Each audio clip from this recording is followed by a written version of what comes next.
Good morning. Are you ready for chapter 14 of Genesis in our Old Testament reading? I'm Pastor Fred, and we're reading through the Bible, hopefully together for reading a chapter a day in Old Testament, New Testament, the Psalms or Proverbs, and trying to accomplish the goal of reading through the Bible in 2 years.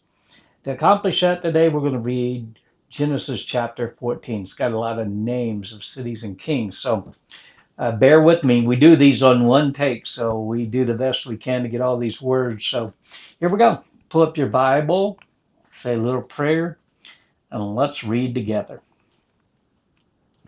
And it came to pass in the days Amphrael, king of Shinar, Arok, king of Eliezer, and Chedorlaomer, king of Elam, and Tidal, king of the nations, that these made war with Bera, king of Sodom, and with Bersha, king of Gomorrah, Shinab, king of Admah, and Shimber, king of Zeboim, and the king of Bela, which is in Zor. And all these were joined together in the vale of Siddim, which is in the Salt Sea.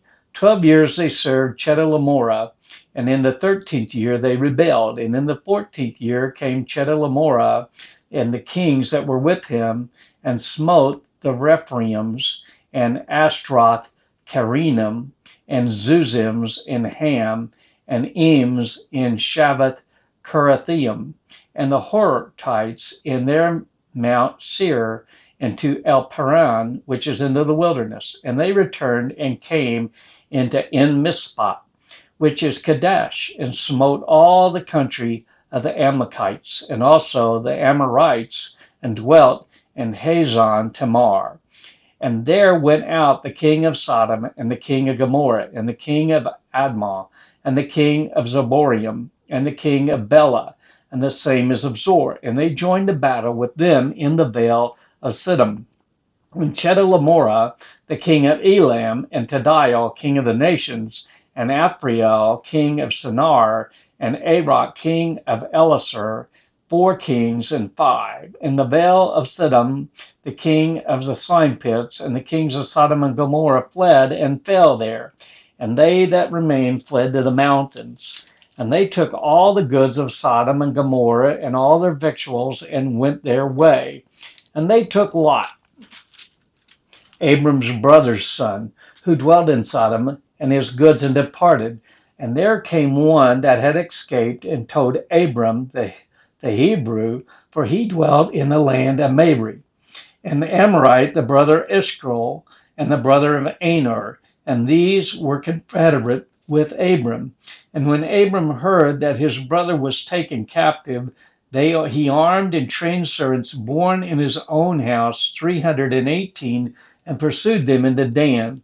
And he divided himself against them, he and his servants by night, and smote them, and pursued them into Hodah, which is the left hand of Damascus. And he brought back all the goods, and also brought again his brother Lot, and his goods, the woman also, and the people. And the king of Sodom went out and to meet him after his return from the slaughter of Chedorlaomer, and the kings that were with him at the valley of Shaveh, which is the king's dell.